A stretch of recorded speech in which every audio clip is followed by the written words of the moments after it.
எத்தனையோ தடவை போன் பண்ணி பார்த்து முத்து எடுக்கவே இல்ல. அது மட்டும் இல்லாம அங்க இங்கேன்னு முத்து போற இடம் எல்லா பக்கமும் தேடி பார்த்தாச்சு. கடைசியா ஒரே ஒரு தடவை தம்பி சத்யாவை கூட்டிட்டு போய் அங்க பஸ் ஸ்டாண்ட்ல கேட்டு பார்க்கலாம் அப்படின்னு சொல்லிட்டு மீனா அங்க பஸ் ஸ்டாண்ட்ல போய் வழக்கமா முத்து அங்க ஷெட்ல நிறுத்துற இடத்துல கேக்குறாங்க. அங்க யாருமே முத்து வரலன்னு சொல்லிட்டாங்க. அன்னைக்கு அப்படியே நைட் 9 மணிக்கு பக்கமாயிடுச்சு. உடனே சத்யா கிட்ட சொல்றாங்க மீனா, டேய் சத்யா, எங்கடா உங்க மாமாவை எல்லா பக்கமும் தேடி பார்த்தாச்சு, எங்கேயுமே கிடைக்கல, எனக்கு என்னமோ பயமா இருக்குடா அப்படின்னு. உடனே சத்யா சொல்றாரு, அக்கா நீ பயப்படாம இன்னைக்கு நைட் வீட்டுக்கு போ, மாமாவை பத்தி பயந்துக்க வேண்டிய அவசியம் இல்லை, ஏன்னா எனக்கு அவர் மேல நம்பிக்கை இருக்கு, அவருக்கு தைரியமா இருப்பாரு எங்க இருந்தாலும், அதனால கண்டிப்பா அவர் வந்து சேர்ந்துருவாரு, அவரை பத்தி நம்ம பயப்படவே அவசியம் இல்லை அப்படின்னு தன்னால முடிஞ்ச வரைக்கும் ஆறுதல் சொல்லி வீட்டுக்கு கொண்டுட்டு போய் அங்க கேட்டுக்கு முன்னாடி இறக்கி விடுறாரு சத்யா மீனாவை. அங்க உள்ள இருந்துட்டு விஜயா பாக்குறாங்க. ஹெல்மெட் போட்டுட்டு சத்யா இறக்கி விட்டுட்டு போயிடுறாரு. ஆனா விஜயா உள்ள நுழையிற மீனாவை பார்த்து கேக்குறாங்க, ஏய் மீனா வாடிங்க, எங்க இன்னைக்கு காலையில இருந்தே முத்துவ காணோம், அது மட்டும் இல்லாம இந்த நேரத்துக்கு மணி 9 ஆகுது, இந்த நேரத்துக்கு நீ இந்த இருட்டுல யார் கூடடி வண்டியில வந்து இறங்குற அப்படின்னு சொல்லிட்டு மீனாவை கேட்ட உடனே அண்ணாமலை சொல்றாரு, விஜயா அவசரப்பட்டு வார்த்தையை விடாத, மீனா யார் கூட வந்தா எங்க போனா என்னங்கறது அவளை கேட்டாதான் தெரியும், அதுக்கு முன்னாடி யார் கூட வந்தா இப்படி அசிங்கமா கேட்காத அப்படின்னு விஜயாக்கு அறிவுரை சொல்றாரு அண்ணாமலை. ஆமா நீங்க வேற கொஞ்சம் பேசாம இருங்க, அதுக்கு வேண்டி வீட்டுக்கு வந்த மருமக கண்ட நேரத்துல கண்டவங்க கூட இப்படி வந்து கேட்டுக்கு முன்னாடி இறக்கி விட்டுட்டு போனா யாருன்னு கேட்காம இருப்பாங்களா ஒரு மாமியாரா இருந்துட்டு அப்படின்னு சொல்லிட்டு விஜயா அண்ணாமலை கூட சீர்றாங்க. உடனே அண்ணாமலை கேக்குறாரு மீனாவை பார்த்து, ஏன் மீனா ஏன் இவ்வளவு நேரம், ஏன் லேட் ஆயிடுச்சு, முத்து ஏதாவது போன் அட்டன் பண்ணானா, மத்தியானம் நீ வேற சொன்னியே முத்துவ காணோம் போனை எடுக்கல அப்படின்னு சொல்லிட்டு அப்படின்னு சொன்ன உடனே மீனா சொல்றாங்க, இல்ல மாமா அவருக்கு போன் எவ்வளவோ டைம் பண்ணி பார்த்துட்டேன், ஆனா போன் எடுக்க மாட்டேங்கிறாரு, அது மட்டும் இல்லாம தம்பி சத்யாதான் இப்ப கொண்டு வந்து விட்டுட்டு போனா, இந்த இருட்டுக்குள்ள தனியா போய் தேட வேண்டாம்னு சொல்லிட்டு அவன் தான் என் கூட வந்து அவர் போற இடம் எல்லாத்துலயும் போய் விசாரிச்சுட்டு வந்தோம், எல்லா பக்கமுமே இன்னைக்கு ஃபுல்லா அவரை காணோம் அப்படின்னு தான் மாமா சொல்றாங்க, எனக்கு ரொம்ப வருத்தமா இருக்கு, அது மட்டும் இல்ல பயமா இருக்கு அப்படின்னு சொன்ன உடனே விஜயா பலமா சிரிக்கிறாங்க. ஆமா வழக்கம் போல அந்த குடிகார பையன் எங்கேயாவது குடிச்சிட்டு மட்டையாகி கிடப்பான் அப்படின்னு சொல்லிட்டு மீனா கிட்ட சொல்றாங்க.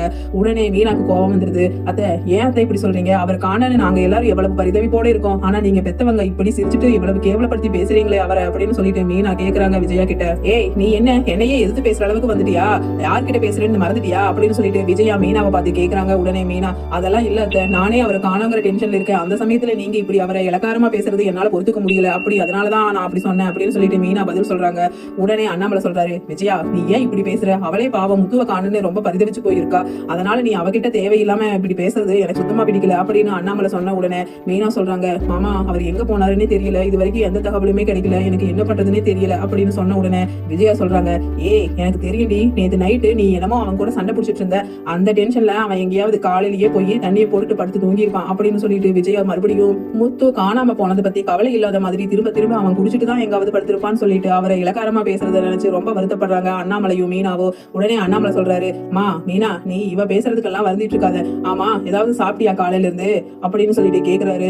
இல்ல மாமா எனக்கு பசியே ஆகல, அவர் வந்து முன்னாடி நின்னாதான் எனக்கு பசி தூக்கம் எல்லாமே வரும், சீக்கிரம் அவருக்கு கிடைச்சிடணும் அப்படின்னு சொல்லிட்டு மீனா சொன்ன உடனே அப்பவே போன் வருது மீனாவோட செல்லுக்கு. யாருன்னு பாத்தீங்கன்னா அங்க முத்துவோட ஃப்ரெண்டு செல்வம். உடனே அங்க செல்வம் சொல்றாரு, அம்மா மீனா முத்து கிடைச்சிட்டான், அவனுக்கு அங்க ஏதோ ஒரு ஆக்சிடென்ட் ஆகி ஹாஸ்பிட்டல்ல அட்மிட் பண்ணிருக்காங்களாம் அப்படின்னு சொல்லிட்டு அவர் ஆக்சிடென்ட் ஆன இடத்தையும் இப்ப முத்து இருக்கிற ஹாஸ்பிட்டல் பேரையும் சொன்ன உடனே ஷாக் ஆகி அழுக ஆரம்பிச்சிடறாங்க மீனா. உடனே இதை பத்தி எல்லாம் கேள்விப்பட்டு ரூம்குள்ள இருந்து வெளியில வர்றாங்க ஸ்ருதியும் ரவியும். ஸ்ருதி முடிஞ்ச வரைக்கும் மீனாவுக்கு ஆறுதல் படுத்துறாங்க. அது மட்டும் இல்லாம ரவி, மீனா நடங்க இப்பவே நானும் கூட வரேன், ஹாஸ்பிட்டல் போய் முத்துக்கு என்ன ஆச்சுன்னு பாக்கலாம் அப்படின்னு சொல்லிட்டு ரவி ஸ்ருதி 2 பேரும் மீனாவை கூட்டிட்டு அங்க முத்து படுத்திருக்கிற ஹாஸ்பிட்டலுக்கு போறாங்க. முத்துக்கு தலையில நல்லா அடிபட்டு ரத்தம் எல்லாம் வந்திருக்கு. அதை பார்த்த மீனா பரிதவிக்கிறாங்க. உடனே பக்கத்துல போய் முத்து கிட்ட கேக்குறாங்க, என்னங்க என்ன ஆச்சு, ஏன் இப்படி என்ன ஆச்சு, எங்களுக்கு ஒண்ணுமே புரியல அப்படின்னு சொல்லிட்டு அழுகிற மீனாவை பார்த்துட்டு முத்து சொல்றாரு, மீனா எனக்கு ஒண்ணும் ஆகல, நீ ஒண்ணும் கவலைப்படாத, சீக்கிரமா நான் ரெடி ஆகிடுவேன் அப்படின்னு சொல்லிட்டு சொல்றாரு முத்து. உடனே டாக்டர் அப்ப உள்ள வந்து, மா இங்க இருந்துட்டு எல்லாம் அழுக கூடாது, கொஞ்ச நேரம் வெளியில வெயிட் பண்ணுங்க, அவருக்கு முகத்துல ஸ்டிச் போட்டிருக்கோம், அது பிரிஞ்சிருச்சுன்னா அதுக்கப்புறம் அவருக்கு தான் அது பெயின் ஆகும், அப்புறம் ரொம்ப தொந்தரவாகும், அதனால நீங்க கொஞ்ச நேரம் வெளியில வெயிட் பண்ணுங்க, நாங்க கூப்பிடும்போது உள்ள வாங்க அப்படின்னு சொன்ன உடனே ஸ்ருதி ரவி மீனா 3 பேருமே வெளியில போயிடுறாங்க. உடனே வெளியில வந்த மீனா தன்னோட தம்பி சத்யாக்கு போன் பண்ணி சொல்றாங்க.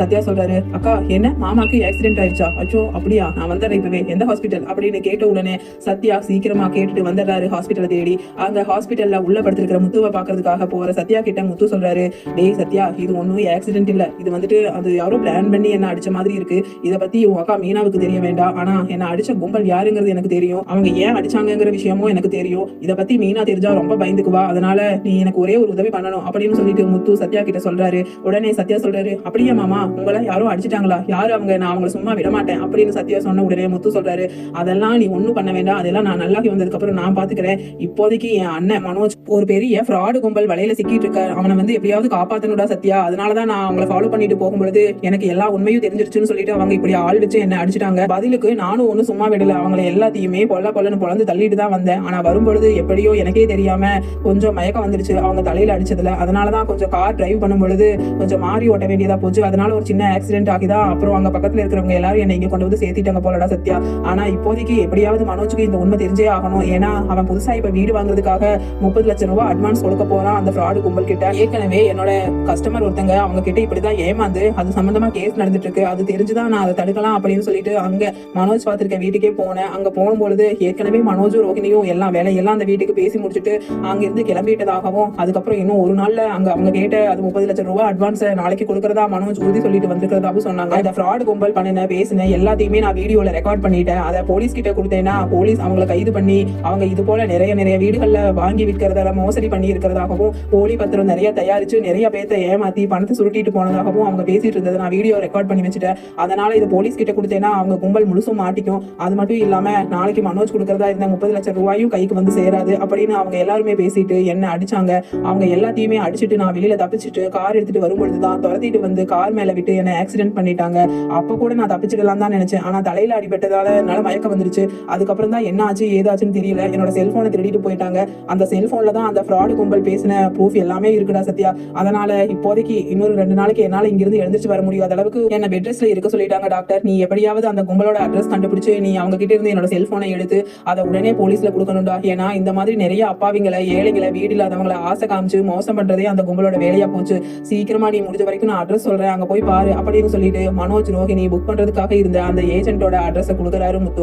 உடனே சத்யா சொல்றாரு முத்து கிட்ட, மாமா நீங்க எதை பத்தியும் ஒரி பண்ணிக்காதீங்க, என்கிட்ட சொல்லிட்டீங்கல்ல, உடனே நான் அவங்களை பாருங்க, நீங்க இங்க ஹாஸ்பிட்டல்ல இருந்து டிஸ்சார்ஜ் ஆகி 2 நாள்ல வீட்டுக்கு வர்றதுக்குள்ள உங்களோட செல்போனை எப்படியாவது அவங்க எடுத்துட்டு போனதை திரும்பவும் வாங்கி நான் போலீஸ்ல ஒப்படைச்சு அவங்க பண்ணின ஃப்ராட் தரத்தை எல்லாத்தையுமே கண்டுபிடிச்சு அவங்க ஏமாத்தின ஏழை மக்கள் எல்லார்கிட்டையும் அவங்க பணத்தை எல்லாம் திருப்பி ஒப்படைக்கிற மாதிரி நான் போலீஸ்ல கொடுத்து ஏற்பாடு பண்ணிடுறேன். நீங்க கவலைப்பட்டுக்காதீங்க மாமா. அது மட்டும் இல்லாம இந்த விஷயம் எல்லாம் அக்கா மீனாவுக்கு தெரிய வேண்டாம், ஏன்னா தெரிஞ்சா அவ ரொம்ப பயந்துக்குவா அப்படின்னு சொன்ன உடனே முத்து சொல்றாரு, ஆமா சத்யா, இன்னைக்கு காலையிலேயே அவங்க என்ன அடிச்சுட்டு போனை எடுத்துட்டு போனங்காட்டி தான் உங்க அக்கா போன் பண்ணி கூட என்னால அட்டன் பண்ண முடியல. மீனா பாவம் பரிதவிச்சு போயிருப்பாள்ல, அதனால அவகிட்ட இந்த விஷயம் எல்லாம் சொல்ல வேண்டாம், அதனால பாவம் ரொம்ப வருத்தப்படுவா அப்படின்னு சொல்லிட்டு முத்து மறுபடியும் சத்யா கிட்ட சொல்றாரு. சத்யா சொல்றாரு, கண்டிப்பா மாமா, இதை பத்தி எல்லாம் நான் அக்கா கிட்ட சொல்ல மாட்டேன். முதல்ல உங்க போனை அவங்க கிட்ட இருந்து வாங்கி நான் அவங்க குற்றவாளிகளை கண்டிப்பா போலீஸ்ல காமிச்சு கொடுத்து தண்டனை வாங்கி கொடுப்பேன். அது மட்டும் இல்லாம மனோஜ் மாமா அவரோட 30 லட்சம் ரூபாயை கொடுக்க விடாம நான் எப்படியாவது தடுத்து நிறுத்திடுறேன் அப்படின்னு சொல்லிட்டு அங்க சத்யா விஜயா வீட்டுக்கு போறாரு. விஜயா வீட்டுல போய் மனோஜ் கிட்ட சொல்றாரு, மாமா நீங்க 30 லட்சம் ரூபாய் அதுதான் அந்த வீட்டுக்கு அட்வான்ஸ் கொடுக்க போறீங்கல்ல, அந்த குரூப் ஒரு பெரிய போலி குரூப், அவங்களுக்கு இதே வேலையா போச்சு. நிறைய பேரை ஏமாத்தி பணம் மோசடி பண்ணி வீட்டை பொய்யா காமிச்சு விக்கிறது தான் அவங்களோட வேலையே. அதனால தயவு செஞ்சு அந்த வீட்டு மோசடி கும்பல் கிட்ட பணத்தை சிக்க வைக்காதீங்க மாமான்னு சொன்ன உடனே விஜயா வந்து சத்யா கிட்ட சொல்றாங்க, டேய் உன்னை யார் நான் வீட்டுக்குள்ள விட்டது, உன்னை விட ஃப்ராடே வேற யாருமே இருக்க மாட்டாங்க. என் பையன் மனோஜும் ரோஹிணியும் வீடு வாங்குறாங்கிற பொறாமையில உன் அக்கா மீனாவும் உன் மாமா முத்துவும் இப்படி எல்லாம் டிராமா பண்ண சொல்லி அனுப்பிச்சு வச்சாங்களா? இதுக்கெல்லாம் என் பையன் மனோஜ் ஒன்னும் நம்பவும் மாட்டான், பயக்கவும் மாட்டான். அவன் அந்த வீடு வாங்குறது உறுதி, நாளைக்கு கொண்டுட்டு போய் 30 லட்சம் ரூபாய் அட்வான்ஸ் கொடுக்க போறதும் உறுதி. ஏன்டா இப்படி எல்லாம் பொறாம பண்றீங்க? உனக்கும் உங்க அக்கா மீனா உங்க மாமா முத்து எல்லாருக்குமே மனோஜ் எப்ப இந்த வீட்டை பார்த்துட்டு வந்து வாங்குறதா சொன்னாலும் அப்ப இருந்தே பொறாமையில இருந்திருப்பீங்க. அது மட்டும் இல்லாம நீங்க எல்லாருமே நினைச்சு பார்த்திருப்பீங்க, கனவுல கூட நம்ம இவ்வளவு பெரிய வீடு வாங்க முடியுமா அப்படின்னு. அதனால மனோஜ் வாங்குறதை எப்படியாவது தடுத்தே நிறுத்திடணும்னு சொல்லிட்டு போய் பேச சொல்லி உங்க அக்காவும் மாமாவும் அனுப்பிச்சு வச்சிருப்பாங்க விஜயா சொல்றாங்க சத்யா கிட்ட.